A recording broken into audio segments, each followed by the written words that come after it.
এবং এই জুলাই গণ অভ্যুত্থানের ঘোষণাপত্র, মৌলিক সংস্কার, জুলাই গণহত্যার বিচার এবং নতুন সংবিধানের জন্য আমরা লড়াই করছি। জুলাই আগস্টের মধ্যেই জুলাই ঘোষণাপত্র দিতে হবে এবং এর সাংবিধানিক ভিত্তি থাকবে এই জুলাই ঘোষণাপত্রের, যেই কারণে আমাদের দেশের হাজারো মানুষ রক্ত দিয়েছে, জীবন দিয়েছে। আমরা তাদেরকে স্মরণ করতে চাই, তাদের আত্মত্যাগ। সেই আকাঙ্ক্ষার ভিত্তিতে বাংলাদেশ হবে। ঠাকুরগাঁও আমরা জানি কৃষক সমাজ এখানে অবহেলিত রয়েছে, তারা তাদের ফসলের ন্যায্য মূল্য পায় না।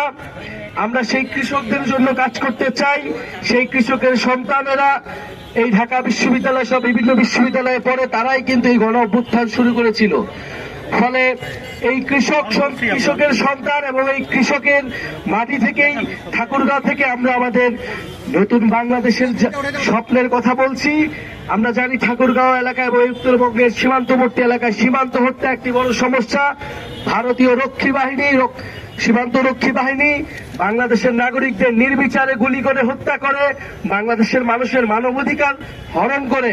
এবং ইতিমধ্যে সাম্প্রতিক সময় আমরা দেখি যে ভারতের যারা মুসলিম রয়েছে তাদেরকে অবৈধ অভিবাসী বলে বাংলাদেশে পুষিন করার চেষ্টা করা হয়। আমরা হুঁশিয়ারি দিতে চাই, এটা হাসিনার বাংলাদেশ নয়, এটা গণ অভ্যুত্থান করে ছাত্র জনতার বাংলাদেশ। বাংলাদেশ পন্থীদের হাতেই বাংলাদেশ চলবে।